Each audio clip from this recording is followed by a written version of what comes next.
How is your posture? How do you normally stand? Join me today in this video as we do a quick posture check. So stand up. If you've got access to a mirror, even better, because it's going to be easier to see what you're doing. So first of all, just have a look at how you're standing. Notice where your feet are. Notice where your weight placement is, what's happening with the pelvis. And then think about what's happening with the arms and the upper body. So the first thing here is just to become aware of your own body and start thinking for yourself, what do you normally do? What is your normal? So often what a lot of people do is their weight is placed further forwards into the midfoot. So as you can see, my weight shifted forward here. It's creating a little bit of perhaps a curve in their lower body here. I've got quite a lot of pressure now being put on the front part of my body. Quite often what people do is they actually stand with their weight towards the middle or the ball of their foot. Now, the issue with this is that it actually doesn't stack your body in a way that you can naturally build strength in the right areas. So if you are a person that tends to stand with the weight shifted forwards, there's a couple of things that are going to be going on. It's quite likely that you're actually going to end up with weak gluteal muscles and weak muscles in the outside portion of the hip. Alongside that, you'll probably find that your hip flexors are overstretched and also over tight at the same time. Gluteus maximus is the biggest muscle in our body, and there is a reason for that.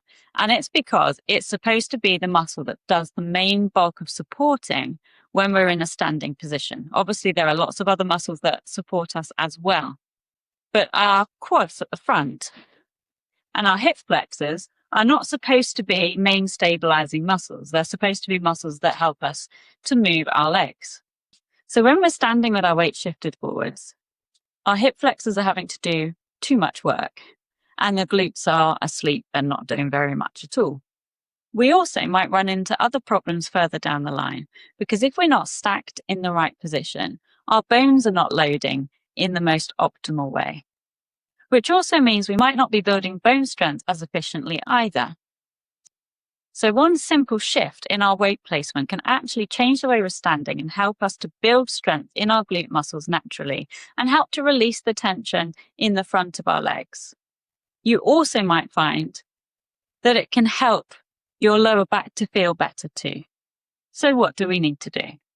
Think about having a plumb line from your shoulder, hip, knee, and ankle bone. And you want to have all of those things in alignment. And then you're going to shift your weight back and stand so that your weight is back in your heels. So it's the difference between having the pelvis pushed forwards here and having the pelvis in a nice neutral position. And you want to be aiming to have the feet about hip width apart, preferably with the feet pointing forwards if you can. That one simple shift can make a huge difference to our strength and to our posture. But there is a caveat.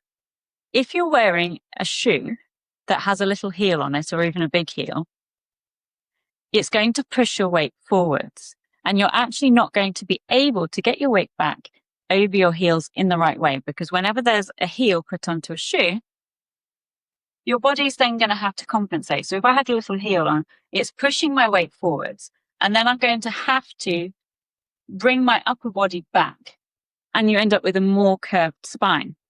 So wearing flat shoes is actually really important. But just watch out with shoes, because even shoes that we often think of as being flat are not. So things like trainers, running shoes, sneakers, and even men's shoes often have a little heel to them. Even if it's just a few millimeters, it makes a difference. So wear bare feet or a completely flat shoe to do this exercise, and then try and spend more time wearing flat shoes and avoiding that heel raise so that you can get your weight back in the right place and build strength naturally.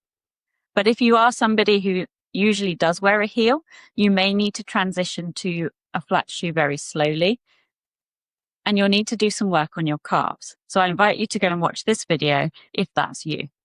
So thanks for watching, and if you're having a go at this, I'd love to know in the comments how you're getting on and what difference it has made for you.